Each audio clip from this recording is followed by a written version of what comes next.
आज हम लोग स्टडी करेंगे रूट ऑफ मैग्नेटिज्म। हम लोगों को मालूम है सबसे छोटा पार्टिकल मॉलिक्यूल एटम्स को मिलाकर बनता है, तो एटम उससे छोटे होते हैं। और एटम के अंदर जो हमको बेसिक पार्टिकल्स मिले, those are proton, neutron, electrons. Electron is the cause of electricity, और जब भी करंट फ्लो होगी उसमें इलेक्ट्रॉन पार्टिसिपेट करेगा और मूव करेगा। जब इलेक्ट्रॉन मूव करता है, चार्ज मूव करता है, और हमारा प्रिंसिपल है whenever there is a motion of charge there will be current, and whenever there is a current there will be magnetic field. According to this, if an electron is moving in the orbit, then the charge is moving. If the charge is moving, there is electric current. If there is electric current, there has to be a magnetic dipole moment of that circular current. So today we will study that there is magnetism due to rotation of electron. और electron चूंकि सबसे छोटा particle है, इसलिए हम क्या मान सकते हैं कि मैग्नेटिज्म का रूट वहां पर है। तो मैग्नेटिज्म हम लोग पढ़ते जाएंगे किसके कारण बनता है, अर्थ के कारण। और छोटा करो, बार मैग्नेट के कारण हमको मैग्नेट मिलते हैं। और छोटा करो, मॉलिक्यूल के अंदर होगा, एटम के अंदर होगा।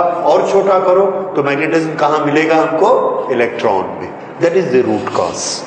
तो आज हम स्टडी करेंगे कि इलेक्ट्रॉन किस तरह से एज ए मैग्नेट काम करता है, और वहां से फिर चीजें बढ़ते बढ़ते इलेक्ट्रॉन अगर एक मैग्नेटिज्म शो करेगा तो एटम भी शो करेगा, अगर एटम शो करेगा तो मॉलिक्यूल्स भी शो करेंगे, मॉलिक्यूल शो करेंगे तो पूरा बार मैग्नेट शो करेगा, और पूरी अर्थ शो करेगी, यूनिवर्स शो करेगा। So that we will study today कि एक घूमता हुआ इलेक्ट्रॉन कौन कौन सी प्रॉपर्टीज रखता है, rotating electron. So an electron has got certain charge and it is moving in a circular motion. Now let's put a barrier here. ये electron यहां से ऐसा जाएगा, इसको पार करेगा, फिर इसको पार करेगा, फिर इसको पार करेगा। If we stand here, we see that one charge is passing through this continuously. अगर इस पर कंटिन्यूअसली चार्ज पार कर रहा है तो एक करंट फ्लो हो रही है, चार्ज का मोशन करंट है, और हमको करंट को मेजर करना है। So first thing, current due to electron, current due to electron I, this is equal to charge and the time taken for the flow of charge. इसमें E charge flow होता है,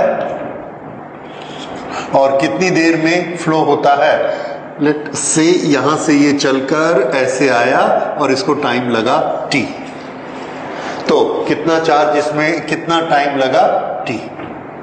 T is the time of rotation, और एक rotation में, in one rotation, how much charge pass, E। एक electron, फिर एक electron आया, कितना टाइम लगा, T। So how much charge is passing, E, how much time is taken, T. So E upon T is the electric current, equivalent electric current. अब ये जो E upon T है, what is T? Time of rotation. Time of rotation के हमारे पास और भी बहुत से नोटेशन है। किस तरह के नोटेशन है, जैसे फ्रीक्वेंसी, फ्रीक्वेंसी और time period are inverted related to each other. So this we can write as E nu. What is nu? Frequency. An electron is rotating with a frequency of 4500. What is equivalent current? यहाँ charge रखेंगे और क्या 4500, we got the equivalent current. ठीक है। इसी तरह से अगर हमको टाइम पीरियड दिया है, electron is taking so much time for one rotation, we can find out its equivalent current. हम चाहे अगर हमको ओमेगा दिया गया है तो इसको ओमेगा से भी रिलेट कर सकते हैं, because nu is equal to 2 pi nu is equal to omega. So omega upon 2 pi is equal to nu, ऐसा भी रख सकते हैं। इस तरह से आई के आपको बहुत सारे नोटेशन मिलेंगे। अच्छा, फिर से देखिए, ये इलेक्ट्रॉन जब यहां घूमता है, इसकी कुछ रेडियस ऑफ रोटेशन होगी r, और ये जब ऐसे घूमेगा, it has a velocity v। Then how much is the length of this path, Answer, length of the path is 2 pi r. And what is its velocity? What is its speed? V. If it is rotating with the speed v and its distance is 2 pi r, then how much time will it take for one rotation? The time to be taken for one rotation that we have taken as capital T, this is equal to the distance traveled divided by speed. This is the time period. Okay. This is 1. Okay. I is equal to this, T is equal to this. So if we put the value of T here, we can always find out E. Okay. Now, electron is moving in this. This is equivalent to current. In which direction? Opposite direction, because this is negative charged. I is equal to Q, और Q की actual value electron के लिए हम क्या रखेंगे? Minus C. What is shown by this minus? कि current की direction कैसी ली जाएगी? उसकी वेलोसिटी से उल्टी ली जाएगी. ओके. एनीवे, फिर आगे चलते हैं. Now we have to calculate magnetic dipole moment of the electron. What we think here, electron making a circular motion is like a current flowing in a circular coil. Circular coil में electron कैसे दौड़ता है? Circle में. तो यहां भी circle में दौड़ रहा है. So this is equivalent to circular coil current.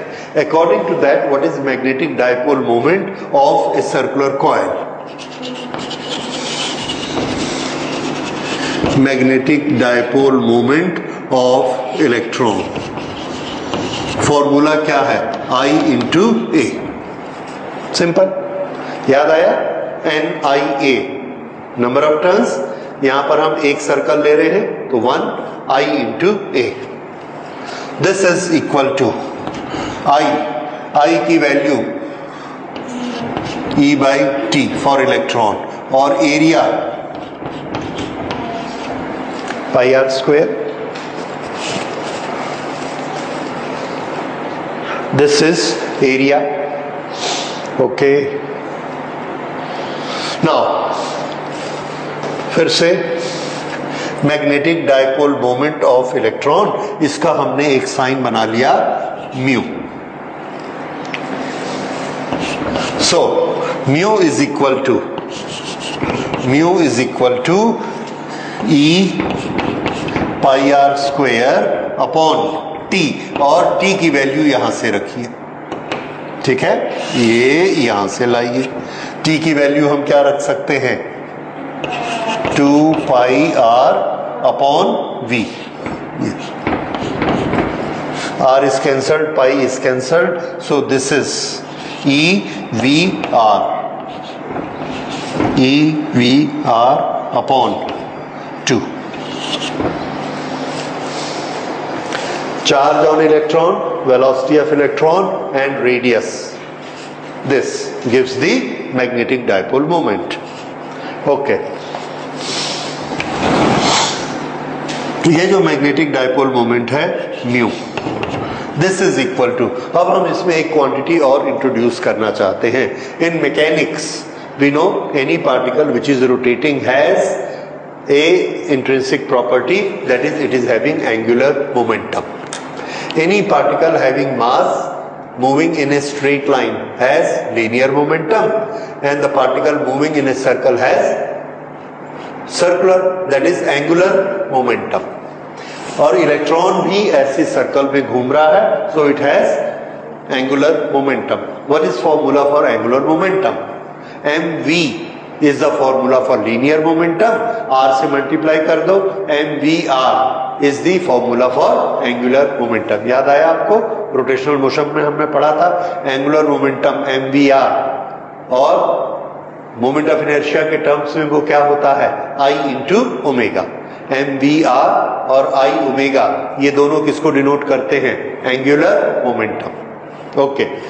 यहां पर हम एंगुलर मोमेंटम को इंट्रोड्यूस करना चाहते हैं. एंगुलर मोमेंटम होता है mvr. m for the particle which is moving, which is electron here. तो हम क्या करते हैं? इसको लिख देते हैं m of electron vr upon 2 और ये बैलेंस करने के लिए अलाउड EVR अपॉन 2। अब इसको हम लिख सकते हैं minus will come for angular momentum. I will tell you this MVR we can write as angular momentum L, and this is E upon 2m. This.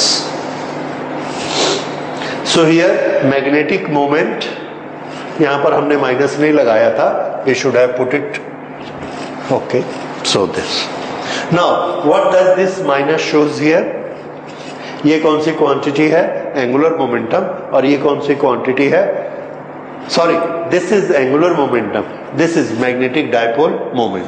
तो मैग्नेटिक डायपोल मोमेंट और angular momentum इनकी direction एक दूसरे से उल्टी होती है, जो आपने बहुत सारे रूल पढ़े हुए हैं, right hand rule, left hand rule, this that, उससे आप निकालेंगे, you will find it is there. ठीक है, सो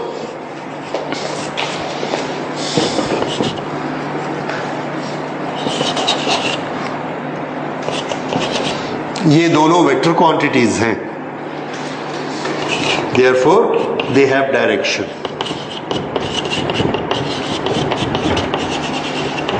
एल के बारे में हमने लिखा नहीं, let's write it.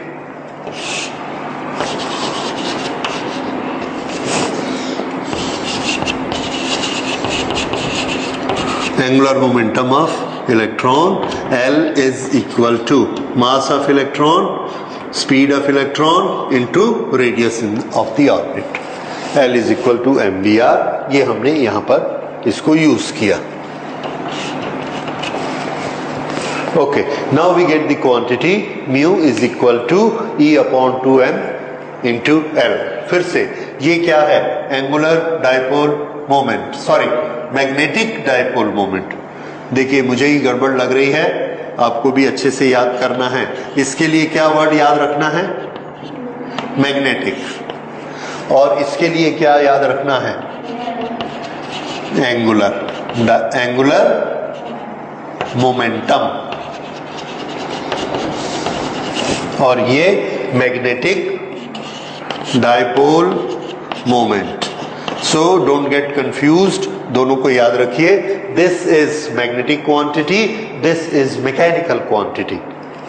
Mechanical quantity is due to mass, velocity, radius, and magnetic quantity is due to current, due to charge which is moving.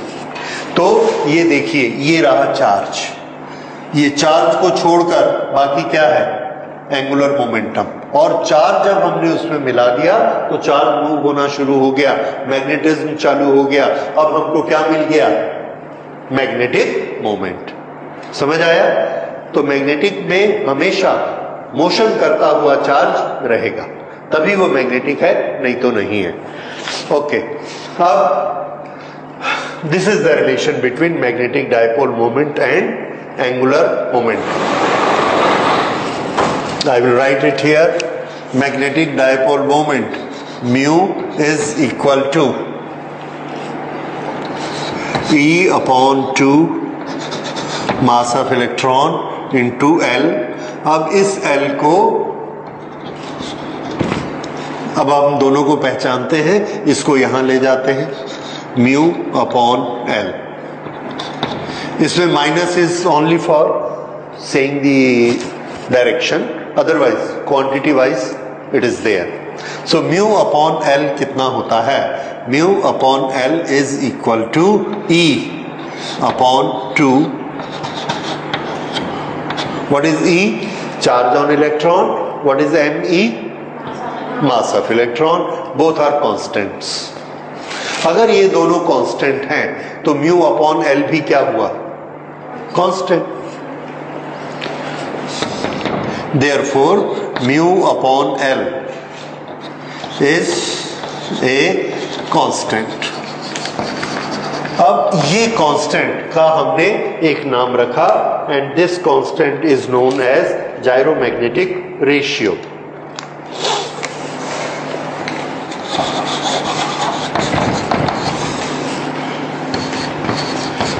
जायरोमैग्नेटिक ratio of electron. Gyro मतलब क्या होता है मैकेनिक्स में? घूमना।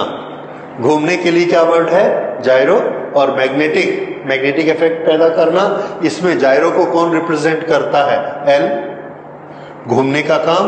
और मैग्नेटिक को कौन रिप्रेजेंट करता है? Mu.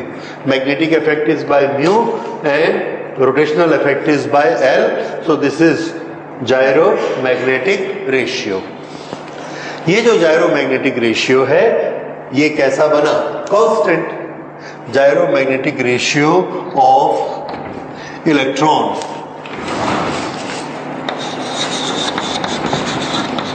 Is a constant.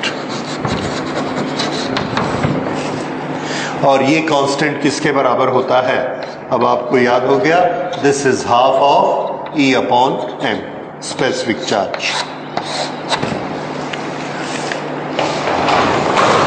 Okay, क्या हम इसकी वैल्यू निकाल सकते हैं कि ये जायरोमैग्नेटिक रेशियो कितना होता है?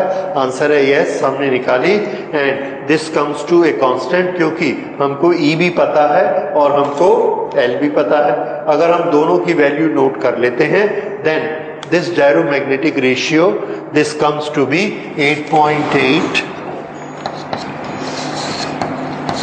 into 10 to the power 10 coulomb पर केजी।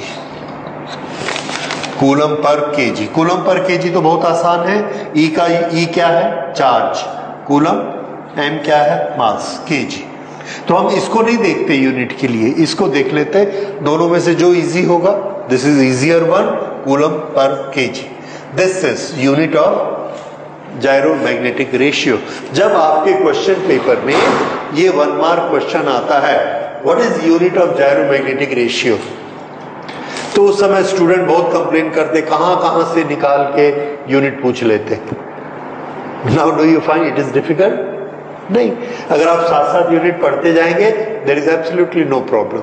अगर आपको फॉर्मूला याद है, gyromagnetic ratio E upon m होता है, तो you know it is coulomb upon KG, coulomb पर KG, that is the unit. और उससे आप चाहें तो उसकी डायमेंशंस भी बना सकते हैं। तो अगला क्वेश्चन ये भी आ सकता है, what are dimensions of gyromagnetic ratio, तो आप वो भी बता सकते हैं। It's very easy. Okay, now अब जब हमको ये जायरोमैग्नेटिक रेशियो पता लग गया, इतना इजी, अभी तक हमको क्या नहीं पता लगा, वो है what is magnetic dipole moment of an electron. अभी तक हम क्या क्या पता लगा चुके? It is equivalent current and its gyromagnetic ratio which is a combination of mu and L. L भी हम पता लगा सकते हैं, MVR, वो भी पता लग जाएगा। अभी तक अब हमको निकालना क्या बाकी है? Magnetic dipole moment. अब मैग्नेटिक डायपोल मोमेंट निकालने के लिए इस इक्वेशन में if we know the value of L, then we can find out the value of magnetic dipole moment. L क्या चीज है? Angular momentum. अब हम एंगुलर मोमेंटम पर आते हैं, उस पर कंसंट्रेट करते हैं। एक इलेक्ट्रॉन जब ऑर्बिट में घूमता है तो उसका एंगुलर मोमेंटम के बारे में बोर हाइपोथेसिस में डिस्कस किया है। Bohr's hypothesis,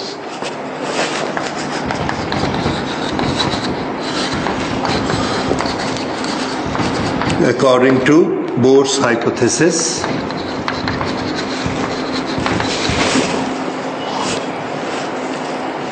angular momentum of according to Bohr's hypothesis, electron move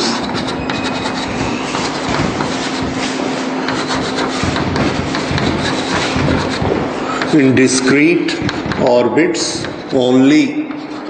वो कहीं पर भी ऑर्बिट बनाकर नहीं घूमते, डिस्क्रीट ऑर्बिट्स रहती हैं, फिक्स ऑर्बिट रहती हैं, और उसकी कंडीशन क्या होती है कि कहां पर होगा वो क्या कंडीशन फुलफिल करती है डिस्क्रीट ऑर्बिट? डिस्क्रीट ऑर्बिट ये कंडीशन फुलफिल करती है कि उसका जो एंगुलर मोमेंटम है वो एंगुलर मोमेंटम फिक्स होगा। एंगुलर मोमेंटम किसके बारे में बात करता है? Mass into velocity into radius.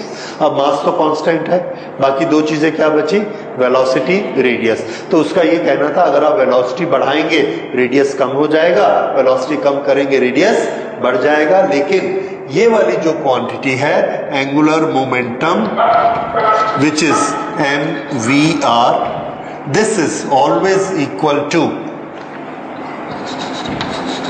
nh upon 2 pi. This is a constant. Okay, इसमें उन्होंने हमको एक्सप्लेन किया n is number of orbit, first, second, third, h is Planck's constant,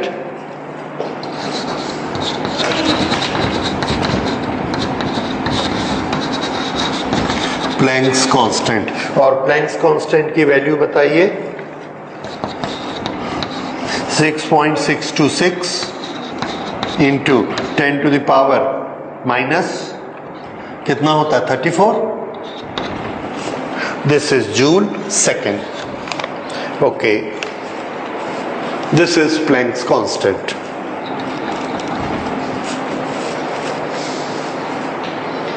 chemistry में भी आपने पढ़ा होगा energy in a wave is equal to H nu, H is Planck's constant, nu is frequency of the wave. Okay, तो वहां से हमने ना इसकी ये यूनिट उठाई है joule second. Anyway, this is Planck's constant and N is number of orbit.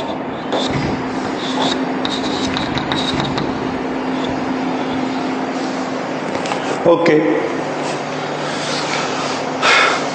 अब ये L की वैल्यू हमको पता रहती है H के टर्म्स में। अब अगर हम चाहें ये इलेक्ट्रॉन जो फर्स्ट ऑर्बिट में घूम रहा है उसकी वैल्यू फाइंड आउट कर सकते हैं एंगुलर मोमेंटम की। n की वैल्यू कितनी रखेंगे 1, पाई की वैल्यू हमको मालूम है, h की वैल्यू भी हमको मालूम है। इस तरह से हम फाइंड आउट कर सकते हैं कि L की वैल्यू कितनी होगी। उस वैल्यू को हम इस इक्वेशन में रख देते हैं, mu upon L is equal to this much, therefore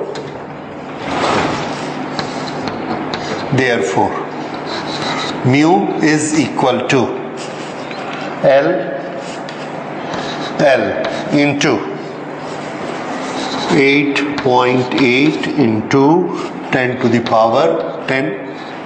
और अब यहां L की वैल्यू हमने क्या रख दी, ये L इज इक्वल टू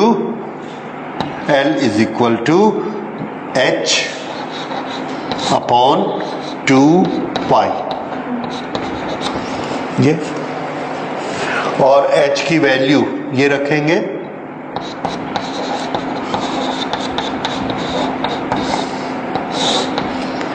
अब H की वैल्यू इसको रखते हैं, so this is 6.626 into 10 to the power minus 34 into 8.8 into 10 to the power 10 divided by 2 into 3.14 into E कहाँ चला गया, ओके, वो हमने उसकी पूरी वैल्यू ले ली। So this is equal to, इसको जब हम सॉल्व करते हैं we get a certain value and that is equal to 9.27 into 10 to the power minus 24। This is mu. Mu क्या चीज था, मैग्नेटिक डायपोल मोमेंट, और मैग्नेटिक डायपोल मोमेंट का यूनिट बोलिए, फॉर्मूला बोलिए, म्यू का बेसिक फॉर्मूला,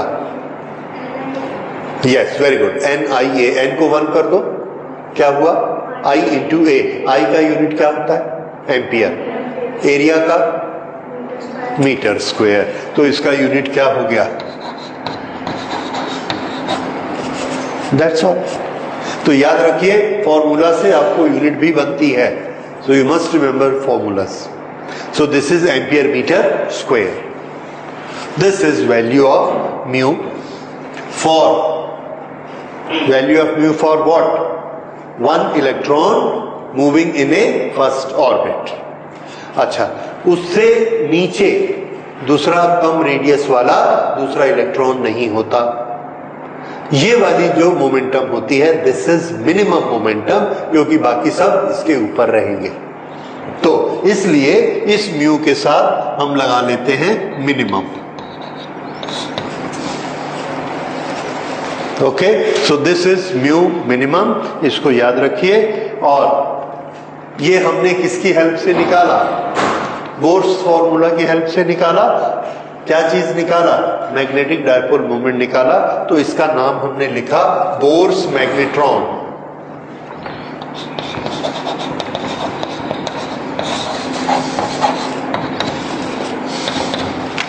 इसमें बोर फॉर्मूला से निकाला है, मैग्नेटिक इफेक्ट है, और किसका है? इलेक्ट्रॉन का है। तो इन सब शब्दों को मिला के क्या बनाया? Bourse magnetron. ओके, फिर से, what is Bohr's magnetron? Bohr's magnetron is magnetic dipole moment of electron in its first orbit. क्या चीज है ये? Basically magnetic dipole moment. Detail बताओ, किसका मैग्नेटिक डायपोल मोमेंट? इलेक्ट्रॉन का। कौन से इलेक्ट्रॉन का? पहले, दूसरे, तीसरे, चौथे, कौन से ऑर्बिट का? हाँ, अब याद हुआ? फिर से, what is Bohr's magnetron? First word क्या होगा? Magnetic dipole moment. दूसरा ऑफ इलेक्ट्रॉन। तीसरा moving in first orbit. This is Bohr's magnetron. अच्छा, ये इसकी वैल्यू आ गई।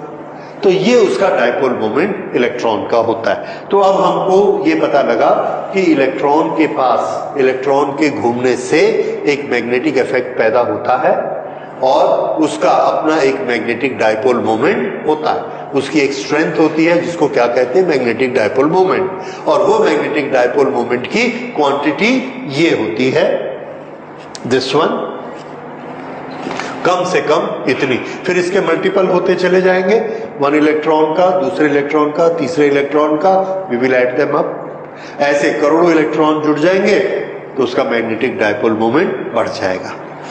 ओके, अब हमने ये देखा, this is due to motion in the orbit, so this is known as orbital moment, orbital magnetic moment. अब एक तरह का मैग्नेटिक डायपोल मोमेंट इलेक्ट्रॉन के पास और होता है। वो क्या होता है? तो फिर से हम याद करते हैं अर्थ का मोशन। अर्थ का मोशन दो तरह का होता है। किस तरह का? One, it is revolving around the sun, rotation. दूसरा, it is spinning at its own orbit. दोनों तरह के मोशन होते हैं और इन दोनों मोशन के कारण अगर किसी चार्ज में ये दो मोशन होते हैं तो इन दोनों के कारण वो मैग्नेटिक फील्ड बनाएगा। The charge is moving like this, this is motion of A charge, and motion of A charge creates magnetic fields, उसके मैग्नेटिक रिपल्स बनते हैं। This is charge motion and it is moving like this, this is again motion of A charge. If it is motion of A charge, it will again create a magnetic field. तो जो चीज spin करती है वो भी magnetic dipole moment बनाती है। और इलेक्ट्रॉन स्पिन करते हैं कि नहीं करते? इसमें थोड़ी सी कंट्रोवर्सी है, करते हैं कि नहीं करते। क्यों कंट्रोवर्सी? इसलिए है क्योंकि कोई भी चीज जब स्पिन करती है तो उसके पास कम से कम दो पार्टिकल होने चाहिए, ये दो। तो ये ऐसे स्पिन करेंगे तब तो आपको ये पता लगेगा कि ये पार्टिकल इस पार्टिकल के चारों तरफ ऐसा गया, तब आप स्पिन बोलोगे। अगर मैं दूसरा पॉइंट हटा लूं, एक ही पॉइंट है, तो आप कैसे डिसाइड करोगे कि स्पिन हो रहा है कि नहीं हो रहा है बॉडी? You can't. समझ में आ रहा है ना? स्पिन के लिए कम से कम कितने पॉइंट चाहिए? दो। और हमने ये माना है कि इलेक्ट्रॉन एक पॉइंट चार्ज है, सबसे छोटा, वो सिंगल पॉइंट होता है। तो सिंगल पॉइंट में स्पिन हो सकता है कि नहीं? नहीं हो सकता। क्योंकि स्पिन के लिए कितने पॉइंट चाहिए? 2। तो इलेक्ट्रॉन एक होता है कि 2? एक पार्टिकल है, 2 पार्टिकल नहीं है। पॉइंट चार्ज है, पॉइंट चार्ज को क्या मानेंगे? सिंगल पार्टिकल, सबसे छोटा पार्टिकल, इसलिए वो स्पिन नहीं कर सकता। लेकिन हमने ये देखा है कि स्पिन के कारण जो मैग्नेटिक फील्ड बनना चाहिए वो बनता है इलेक्ट्रॉन में। ये हमने सोचा। अब ये हमारा कंफ्यूजन हो गया तो हो गया। हमने कहा जिसको प्रॉब्लम है कि इलेक्ट्रॉन स्पिन नहीं करता, वो बोलता रहे कि स्पिन नहीं करता। हम भी बोलते हैं इलेक्ट्रॉन स्पिन नहीं करता, लेकिन उसके पास एक मैग्नेटिक डायपोल मोमेंट होता है। हम अपने मन में जानते हैं किसके कारण होता है? स्पिन के कारण। लेकिन हम बोलते नहीं कि स्पिन करता है, हमने उसका नाम बदल दिया। क्योंकि स्पिन बोलने से ऑब्जेक्शन क्या आता है कि इलेक्ट्रॉन तो स्पिन नहीं करता, तो हमने उसका नाम रखा कि ये एक गुण उसमें होता है। It is its intrinsic property. Intrinsic property means what? The property what it has. अपने कारण ही उसमें वो प्रॉपर्टी है। जैसे charge is intrinsic property of electron, similarly this magnetic dipole moment is intrinsic property of electron. जहां electron है वो एक मैग्नेटिक डायपोल मोमेंट बनाता ही है। और हम लोग जानते हैं कि ये किस कैटेगरी में आता है? Is it orbital? No, it is spin. लेकिन हमने उसका नाम क्या रखा? Intrinsic, intrinsic magnetic dipole moment, क्योंकि वो रोटेट नहीं कर सकता। समझ गए?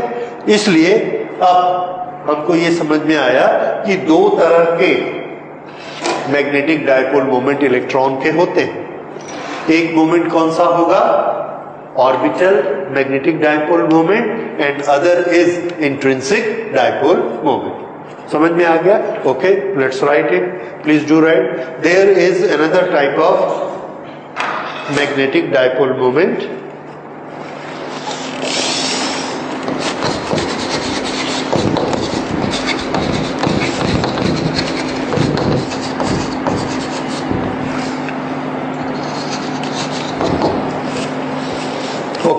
intrinsic dipole moment or magnetic dipole moment.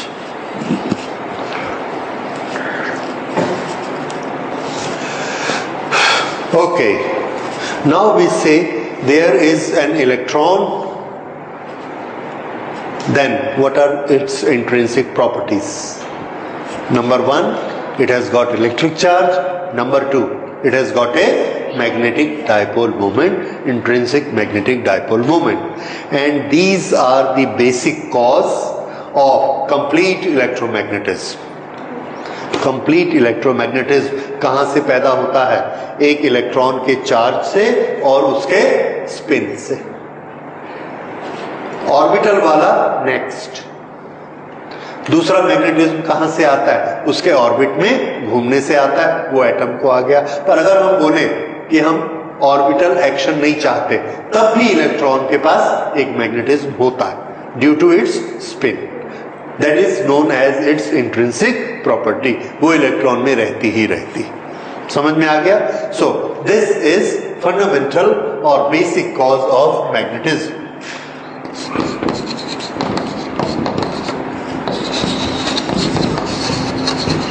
This is root cause of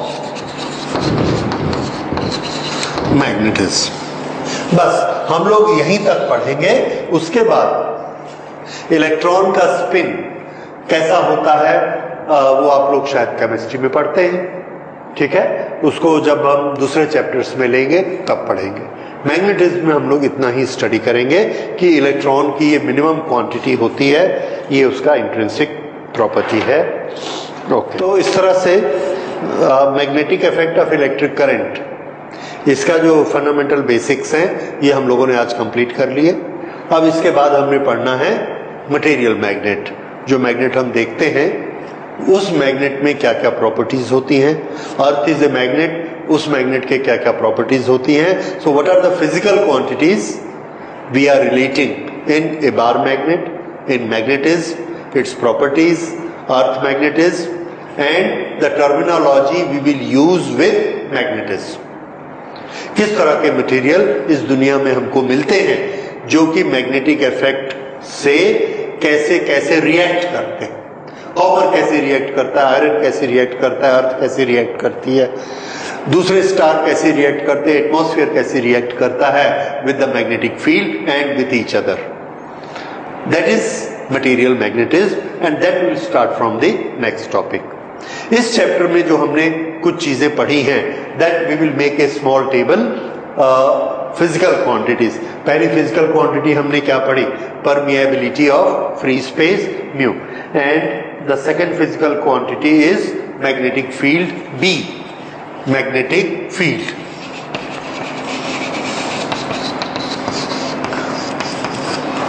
magnetic field, इसका symbol B, it's a vector quantity. इसकी डेफिनेशन आप जानते हैं, I will not right, but dimensions आप इसकी याद कर सकते हैं, m t2 एंड a-1। सब में एम्पियर करंट आएगा ही, मैग्नेटिज्म में वो जरूरी है। And here t is for what? Tesla. Okay, then we will have third quantity, that is magnetic moment. Magnetic moment, there are many other quantities. ये अभी नई quantities कुछ आई हैं, you must remember this. Magnetic dipole moment, magnetic dipole moment, ये जो sign हमने लिया है m, this is not a universal sign. ये याद रखिए, जब आप कोई रेफरेंस बुक लेंगे या दूसरी बुक लेंगे, he might be using capital M, लेकिन एनसीईआरटी ने क्या यूज किया है, स्मॉल एम। रेफरेंस बुक वाले स्मॉल एम को यूज करते हैं, that is magnetic pole strength, एक तरफ के पोल की स्ट्रेंथ। अब हमने जो नया मैग्नेटिज्म पढ़ा कि सिंगल पोल कोई चीज होती ही नहीं है। बेसिकली मैग्नेटिज्म कैसे पैदा होता है, एक कॉइल में करंट फ्लो हो रही है या एक इलेक्ट्रॉन घूम रहा है, तो उसका जो मैग्नेटिक फील्ड ऐसे पैदा होता है, वही मैग्नेटिक फील्ड को हम इधर से देखते हैं तो बोलते हैं ये नॉर्थ पोल है, और इधर से देखते हैं तो क्या बोलते हैं, साउथ पोल है। पर अलग अलग दो पोल होते ही नहीं। जब अलग अलग दो पोल होते ही नहीं तो हमने उस तरीके से पढ़ना भी बंद कर दिया। This is concept of NCERT, कि वो चीज अब पुरानी हो गई, लेकिन स्टेट के जितनी भी बुक्स आपको मिलेंगी उसमें अभी भी वो कंसेप्ट चल रहा है कि एक पोल की स्ट्रेंथ स्मॉल m होती है, जैसे एक चार्ज की स्ट्रेंथ q होती है। दो पोल के बीच का डिस्टेंस 2l होता है, जैसा डायपोल में होता है। Electrical dipole moment q into 2l होता है, magnetic dipole moment m into 2l होता है। बिल्कुल इसके बराबर बराबर कर दिया। इसका साइन रखा कैपिटल P, इसका साइन रखा कैपिटल M। इस तरह से एनालॉजी बनाई गई है, बट एनसीईआरटी वो पढ़ाते ही नहीं। क्यों? बोले वो कंसेप्ट खत्म हो गया। दो पोल वाला मैग्नेट होता ही नहीं है। बेसिक कंसेप्ट क्या है कि मैग्नेटिज्म क्या है, एक घूमता हुआ इलेक्ट्रॉन, अदरवाइज मैग्नेट नाम की कोई चीज नहीं होती। हमको जो मिलता है मैग्नेट, वो क्या होता है, वो भी घूमते हुए इलेक्ट्रॉन का एक कलेक्शन। जैसे हमने एक रिंग बनाया, दूसरा रिंग बनाया, तीसरा रिंग बनाया, चौथा रिंग बनाया, सब रिंग को आपस में वेल्ड कर दिया, क्या बन गया, पाइप। बेसिकली क्या है, रिंग। तो वही उनका कहना है कि बेसिकली इलेक्ट्रॉन ऐसे घूमते हैं, उसके अंदर एक मैग्नेटिक फील्ड बनता है, और वो मैग्नेटिक फील्ड सबको हम ऐड कर देते हैं, सोलेनॉइड जैसा। ये इधर से देखते हैं तो नॉर्थ बोलते हैं, इधर से देखते हैं तो साउथ बोलते हैं। क्यों ऐसा बोलना शुरू किया, क्यों क्या किया, that we will study in the next class. Okay, so that doesn't matter. आपको याद रखना है कि आपने ये m किसके लिए याद किया है।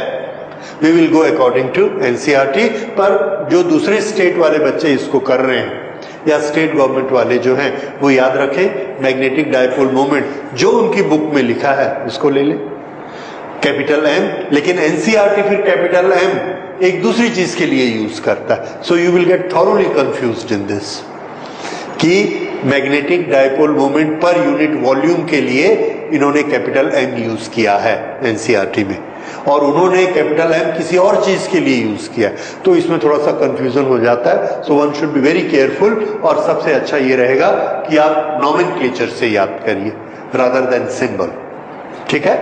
उसके नाम से पूरा याद करिए, फिर कभी गलती नहीं होगी। ओके।